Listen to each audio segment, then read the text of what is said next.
அகரம் கிராமத்திற்குள்ள நுழைஞ்சிட்டேன். அது ஒரு சின்ன கிராமம். கிராமத்தோட மையத்துல ஒரு பெரிய குளம் இருந்தது. குளத்துக்கு அந்த பக்கம் ஒரு பெரிய ஆலமரம். அந்த ஆலமரத்துக்கு பக்கத்துல தான் அந்த வீடு இருந்தது. அகரம் வீடு. ஊர்க்காரங்க கிட்ட விசாரிச்சப்போ அந்த வீட்டுக்குள்ள யாரும் போறதில்ல. அது ஒரு சாபம் பிடிச்ச வீடு. ராத்திரியில விசித்திரமான சத்தம் கேட்கும். உள்ள போனவங்க யாரும் திரும்பி வந்ததில்லைன்னு பல கதைகளை சொன்னாங்க. ஆனா நான் அதையெல்லாம் நம்பல. உண்மையை கண்டுபிடிக்கணும்னு முடிவு பண்ணேன். அந்த வீட்டை பார்க்கவே ரொம்ப பயங்கரமா இருந்தது. பழைய மாளிகை மாதிரி இருந்தது. ஆனா இப்போ பாழடைஞ்சு கிடந்தது.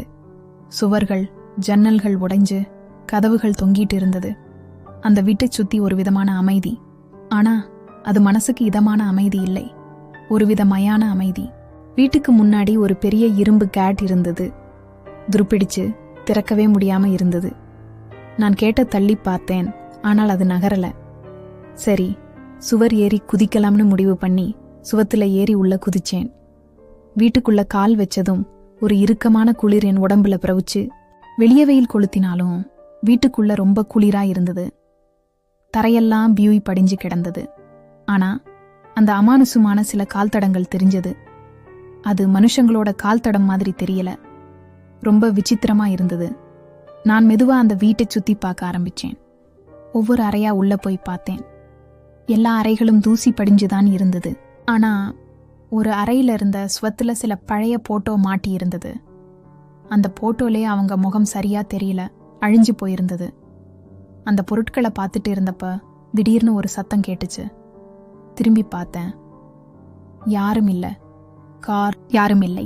காத்தோட சத்தமா இருக்கும்னு நினைச்சேன். ஆனா அந்த வீட்டுக்குள்ள காத்தே வரல. அப்போ அந்த சத்தம் எங்கிருந்து வந்துச்சு? என் மனசு படபடன்னு அடிக்க ஆரம்பிச்சது. பயத்தோட அந்த அறையை விட்டு வெளியே வந்தேன். ஹால்ல வந்து நின்னேன். அப்பதான் அதை கவனிச்சேன். அந்த ஹால்ல இருந்த பெரிய கண்ணாடியில என் பக்கத்துல ஒரு பெரிய உருவம் தெரிஞ்சது. ஒரு நிழல் மாதிரி.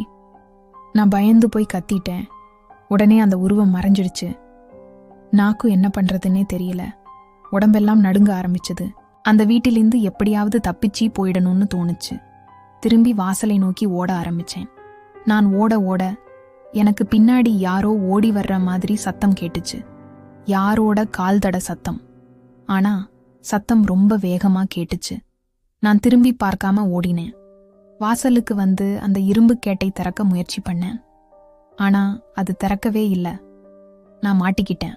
அந்த வீட்டுக்குள்ள தனியா சிக்கிட்டேன். கதவுக்கு பின்னாடி கேட்டுட்டு இருந்த சத்தம் இப்போ என் பக்கத்துல கேட்டுச்சு. நான் மெதுவா திரும்பினேன்.